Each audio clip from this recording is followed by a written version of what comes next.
با شعبه وزارت کارهای داخله در نوع اسماعیل سامونی با عریضه جوان 21 ساله ساکن شهر اسفره مراجعت نموده است که 8 ایول سال 2021 گلنظر نام شخص با روی فریب به باوریش در آمده از او $7000 امریکایی گرفته تا حال مبلغش را برنگردانیده است. از روی این حادثه تفتیشات ادامه دارد.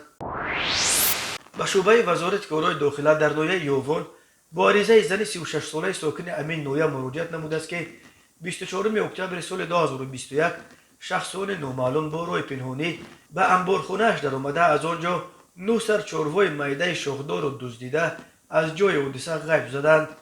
ضرر رسانیده شده 18000 سامانی را تشکیل می‌دهد.